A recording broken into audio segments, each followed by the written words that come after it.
Welcome to Inside the 12. I'm Pete Souza, and the best conference in college basketball is officially bananas. Every time you turn around another marquee matchup, we're going to get into them all today and also preview some of the biggest games coming up this week. But first, I got to interview my main man, King McClure, and introduce him right now. King, what do you think about the Big 12? Have you ever remembered a time, every time that you turn around, there's another marquee game and another magical outcome? No, I think this is arguably the best that the Big 12 has ever been.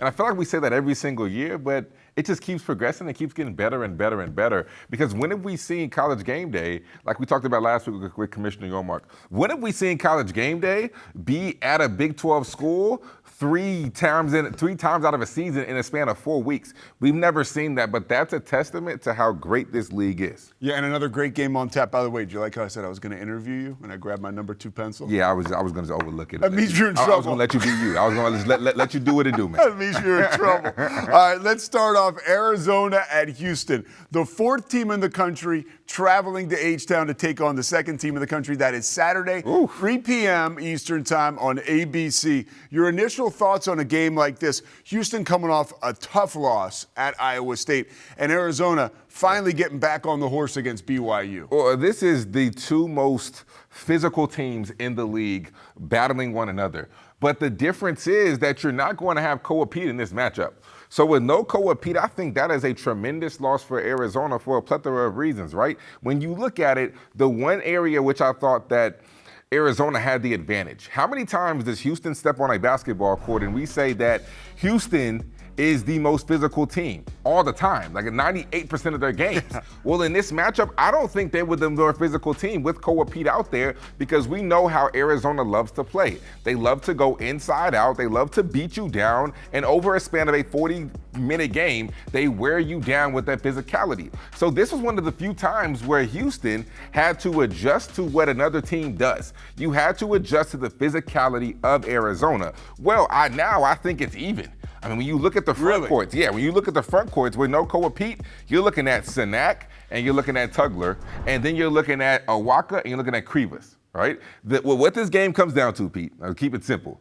Whose front court can stay out of foul trouble? All right, well, let me ask you this, and you make a great point by the physicality and focusing on the front court.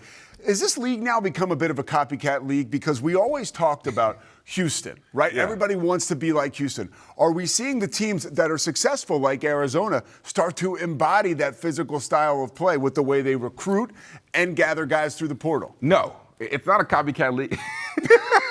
It is not a copycat league, and the only reason why I say that, Pete, because I hear what you're saying, but it looks different. So Houston is the brand of basketball that says we are going to pride ourselves on toughness, right? We're going to run through walls. We're going to beat you down. It's almost like a street fight. Like Houston is going to beat you down. They're going to suffocate you with their defense, and then they're going to just, on the offensive side, they're going to try to go as fast as they can, get whatever shot they want to. But defensively, that's their MO, right? Arizona is a physical team, but the physicality looks different.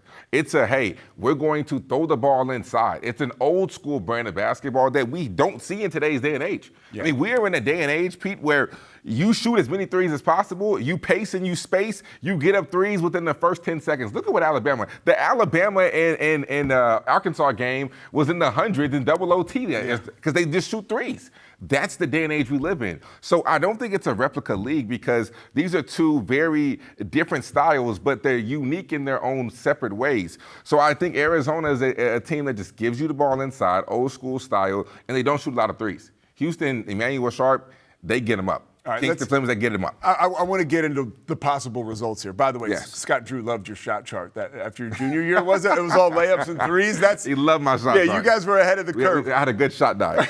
So this physicality, this game where you have this much talent on the floor, Houston's coming off a loss, and that was another street fight, right, with Iowa State. Who do you have in this game? I mean, Houston's had a little time off now since Monday. I mean, the game is in Houston. I'm going with Houston. Okay. Because I think an angry Houston team is one of the scariest teams in the country. Yeah, they are. I mean, after losing at Iowa State, the response, the practices that they've had leading up to it, the home court advantage, this is going to be a marquee matchup on Saturday. This is going to be astronomically huge. I am going with Houston in this matchup. An angry Kelvin Sampson team is a team I don't want to see. All right, 30 seconds on this. How much is Arizona going to miss Koa Pete in this basketball game? They're going to miss him so much because part of what made him so good is that you can rotate 3 bigs. Now you can really only rotate 2, and if you want to get creative, you might have to throw Aristode at that 4 spot. You might have to throw Karchinkov at that 4 spot and play a little bit smaller than what you're accustomed to. So that means you have to change your style and adapt to the way Houston wants to play. So I think that not having Koa Pete is massive, and I think that's the reason why I'm taking Houston. I love hearing you say these international games. I feel like you're ready to call the Olympic hockey. I mean, that's pretty good, King. All right, we'll step aside. If you know this conference, you know that when we come back, we're coming back with another top 25 matchup. Iowa State and BYU. That's on the other side of Inside the 12.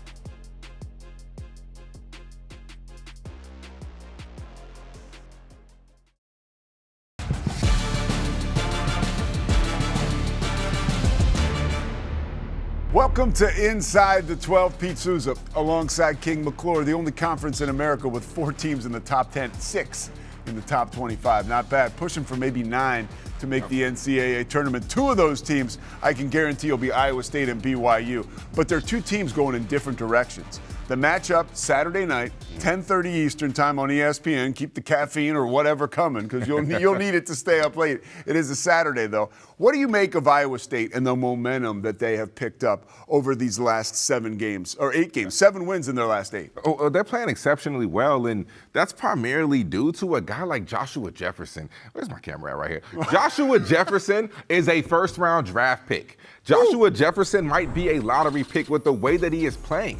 I mean, that pass at the end of the game against Houston, his ability to be able to process that in 0.5 seconds and deliver an absolute dime to Heisey's pocket to where Heisey didn't even have to dip the basketball, immediately went into his shot and was able to knock it down. Man, in that moment, that just showed why he's going to play in the NBA for a very long time. If you have Joshua Jefferson on your team, I'm probably picking your team 8 times out of 10. This play right here, look at this dime. Look, his hands don't move. It's literally in his pocket. That's so high level, and that's why Joshua Jefferson will be a guy that's going to have a 10 to 15-year career in the NBA, and you're going to look up and be like, man, he's one of the best Iowa State players ever. Well, to your point, he's becoming a guy that whenever you see him turn it over or miss a tough shot, it's because he's the guy at the end of the shot clock that they're going to now. That's their playmaker, right? And you almost expect a triple-double from him, or at least somewhere close to that, because if you look at his stat line, I mean, he scores,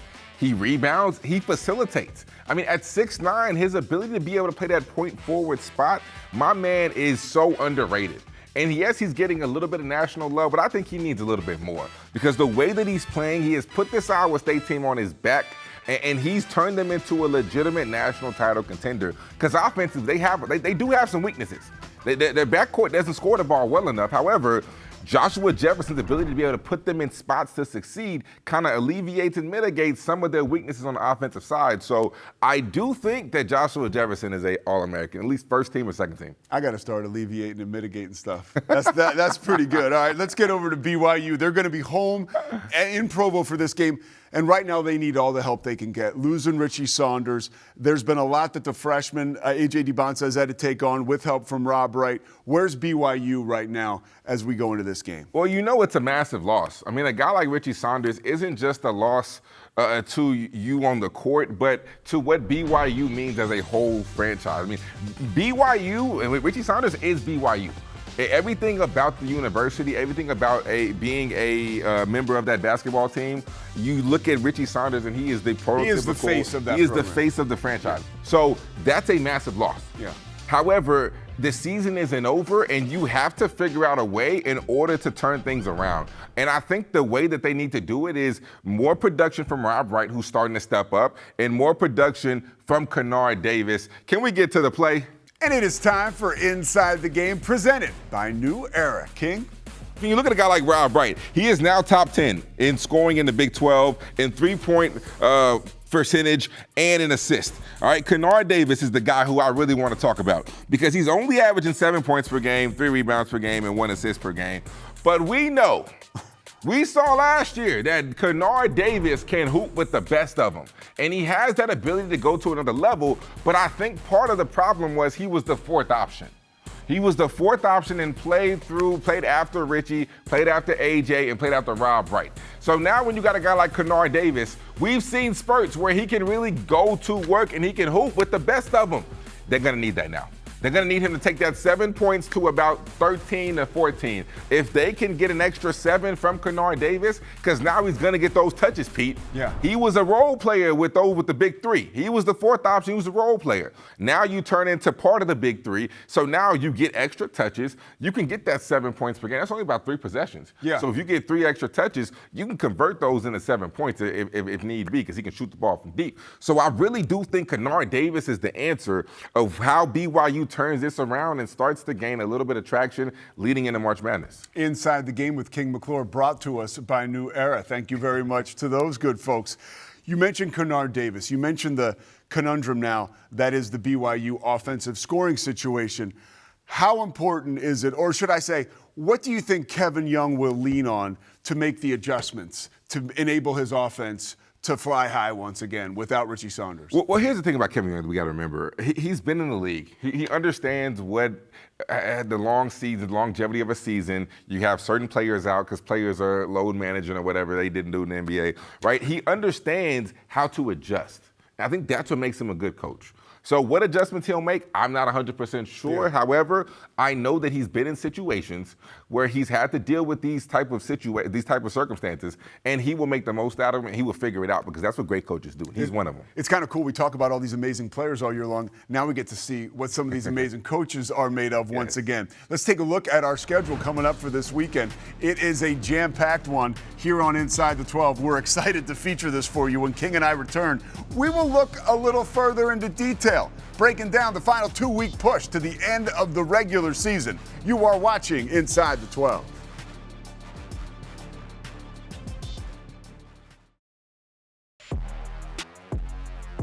Inside the 12 is brought to you by Hell of a Good Dip. Game on, dip in with Hell of a Good. And it's time for a Hell of a Good game-breaking plays. Momcilovic looking like Larry Bird falling out of bounds over the outstretched arms of Badunga on Saturday. That's when Bill Self said, I knew it was over. Yeah, not a lot of bright spots for Baylor, but this might be one of them, because this layup was so hard, so impressive. I don't even know if he intended to make that. Olivia Miles is slowly carving her corner out in all the households as a household name.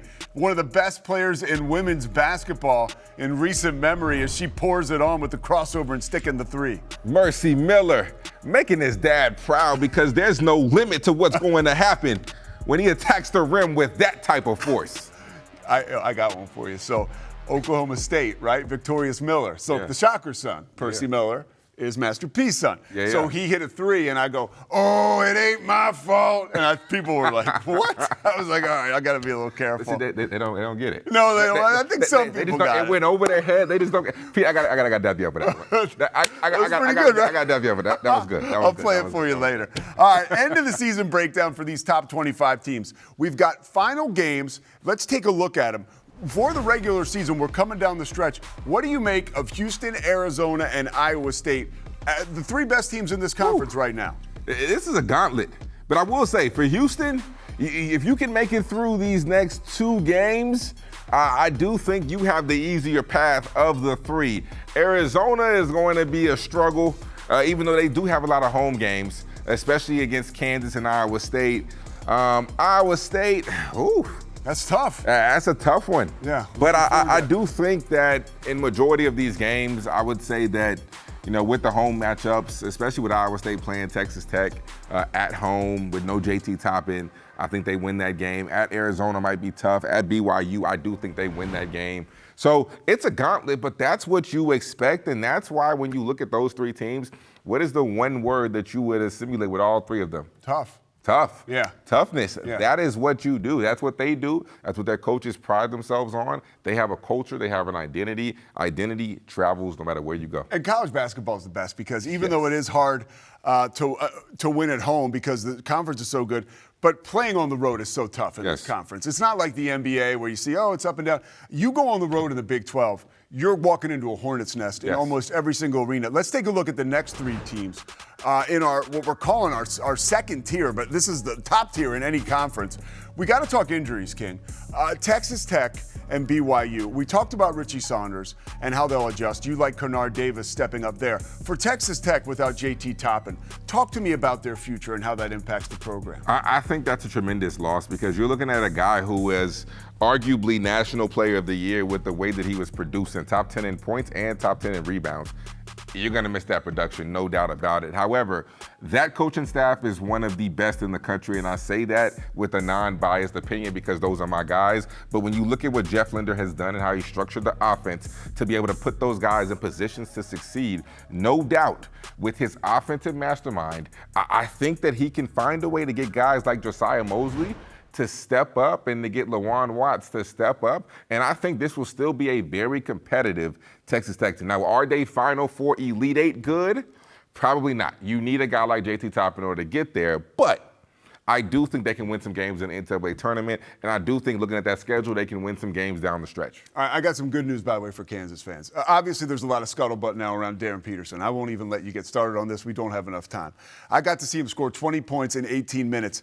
And although all the noise outside can be deafening, I will say internally, I was so surprised with how cohesive that group was. Watching shoot around, watching them off the floor. They all really like each other. So it's not toxic inside. I will say that. And Bill Self, once again, Hall of Fame coach, doing an amazing job managing this. He's like juggling chainsaws right now, man, but he's pulling it off. It's a tough situation. I will hope them nothing but the best. And we'll leave it at that.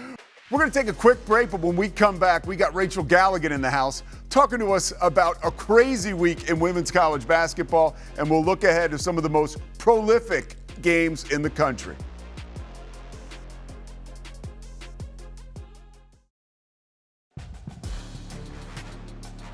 Inside the 12 is brought to you by Hell of a Good Dips. Game on, dip in with Hell of a Good. All right, it's time to turn the page to women's basketball. Pete Souza alongside King McClure. Let's welcome in the third member of our team, Rachel Galligan. A lot to talk about, Rachel. In some instances, it feels like the bottom's dropping out in women's college basketball. And then other teams, where we'll start with TCU, they are playing tremendous. The Horned Frogs right at the top of the Big 12 standings after another epic week. What did you see from them, specifically Olivia Miles last week, that has allowed them to evolve into one of the elite programs in the country? Yeah, I mean, TCU, they're rolling right now, showing us why they were picked favorites in the Big 12. They're coming off a huge ranked win over number 12 Baylor, and then another one over number 19 West Virginia, and then Houston on Wednesday. Olivia Miles finished with a career-high 40 points and went 10 of 20 from the three-point line in that Baylor win, was named Big 12 Player of the Week for the fourth time and National Player of the Week. One of the most unbelievable performances of the season, in my opinion. As you said, TCU sits at the top of the Big 12 standings, but still have to play Iowa State, Cincinnati, and will finish up the regular season at home against Baylor. Speaking of another team that's rolling, this Oklahoma State team is playing an exceptional brand of basketball. What have you seen from them specifically, though, on the offensive side? Yeah, I mean, they're one of the best offensive teams in the country, in my opinion, and they had a great week with big wins at home over number 16 Texas Tech and then Utah on Monday. In that Texas Tech game, they finished with 5 players in double figures and continue to show the depth of their offensive production. They shot 54% from the floor and 50% from the field, and they did it against one of the top defenses in the country. And then the Utah win, the Cowgirls, after that one, they advanced to 32-2 at home in the last 2 seasons. It's safe to say that Stillwater is one of the most difficult places to play in the country. JC Hort and her staff have done a phenomenal job. I've always said it, this is a dangerous team come tournament time. It's really cool, too, to see how basketball, the connective tissue, during the Kansas-Oklahoma State game. She was actually at Kansas shoot-around to say hi to some of the guys on the Kansas staff that she knew. And somebody told me at the building, she is always at work. It's working for her and the Cowgirls for sure. Let's talk about the Lady Raiders. A huge win. Unfortunately, we're talking about Baylor being on another end of a big loss, but 87-56, they dominated Baylor. A top 25 game we were all looking forward to this week. They never trailed. What do you make of this Texas Tech role that you've had a front row seat to? Yeah, I mean, we were all geared up for that to be, just an incredible game and really coming down to the wire. I was on call for that one, and I have to say that was one of the most complete performances I have seen out of the Lady Raiders this season. On both ends of the floor, from start to finish, they were truly just completely dominant. Bailey Maupin and Snutta Collins set the tone offensively, combining for 45 points. Texas Tech forced Baylor into 21 turnovers, converting those into 19 points off turnovers, and shot 56% from the floor, and doing that against a very good Baylor defense. Texas Tech is second in the standings right now behind TCU, and I just want to give a quick shout out to Krista Gerlich, who was named to the Naismith Coach of the Year watch list earlier this week. She's done a great job. Yeah, Texas Tech is on fire. One question for you regarding Baylor. 2 straight big losses. How concerned are you for Nikki Collins' team? I think they lost a lot last year. And so I think it's safe to say every team, you guys know this, through the course of a season is going to hit highs and they're going to hit lows. Definitely, a rough patch with that loss to TCU and the loss to Texas Tech.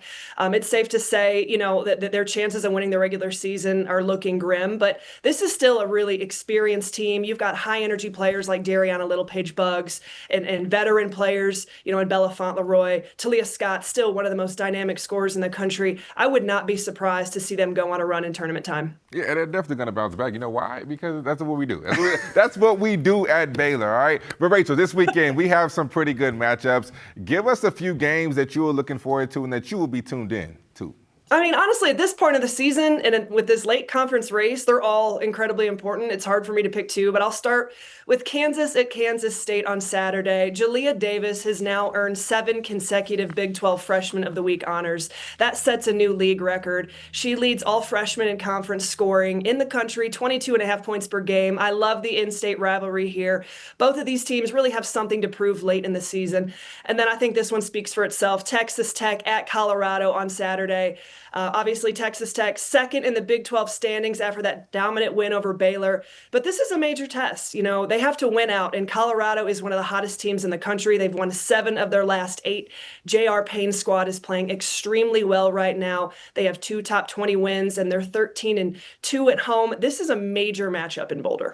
It's really cool. We talk a lot about the men's side and how great they are doing from a countrywide or a national perspective. The women's teams in the Big 12, they are right there. And we look forward to talking about some of these teams going deep into March with you. And we'll start next week when you join us again. Rachel Galligan, thank you so much for your time.